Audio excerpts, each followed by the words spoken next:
ನಮಸ್ಕಾರ guys, Dhanush sports ಚಾನಲ್ಗೆ ಸ್ವಾಗತ ಸುಸ್ವಾಗತ. ನಾನು ನಿಮ್ಮ ಪ್ರೀತಿಯ ಧನುಷ್ ಮಾತಾಡ್ತಿರೋದು.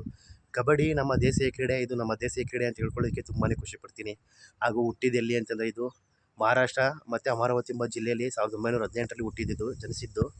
ಹಾಗೂ ಇದನ್ನು ತುಂಬಾ ಬೆಳೀತಾ ಇದೆ ಇತ್ತೀಚೆಗೆ. ಈಗ ಒಂದು 4-5 ವರ್ಷದಿಂದ ಅದು ಯಾವಾಗ ಈ ಪ್ರೋ ಕಬಡ್ಡಿ ಬಂತು ಅವಾಗಲಿಂದ ತುಂಬಾ ಪ್ರಚಾರ ಆಗ್ತಿದೆ. ತುಂಬ ದೇಶಕ್ಕಿದು ಈ ಕಬಡ್ಡಿ ಏನು, ಎಂಥ ಮಹತ್ವ ಇದು ಅಂತ ಎಲ್ಲರಿಗೂ ಗೊತ್ತಾಗ್ತಿದೆ.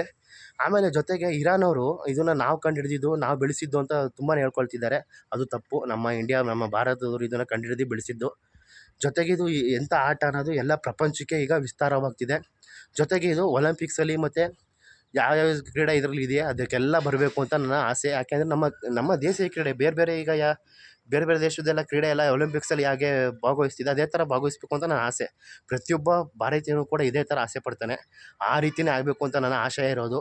ಹಂಗೆ ಆಗಲಿ. ಇಷ್ಟು ಹೇಳಿ ವಿಡಿಯೋನ ಮುಗಿಸ್ತೀನಿ. ಈ ವಿಡಿಯೋ ನಿಮಗೆ ಇಷ್ಟ ಆಗಿರೋ ಲೈಕ್ ಮಾಡಿ, ಶೇರ್ ಮಾಡಿ ಮತ್ತು ಸಬ್ಸ್ಕ್ರೈಬ್ ಆಗೋದನ್ನು ಮಾತ್ರ ಮರಿಬೇಡಿ. ಎಲ್ಲ ವಿಡಿಯೋನ ನೋಡ್ತಾ ಇದ್ದೀರಾ, ಯಾರು ಸಬ್ಸ್ಕ್ರೈಬ್ ಆಗ್ತಾಯಿಲ್ಲ, ಪ್ಲೀಸ್ ಸಬ್ಸ್ಕ್ರೈಬ್ ಆಗಿ ಅಂತ ಕೇಳ್ಕೊಳ್ತೀನಿ.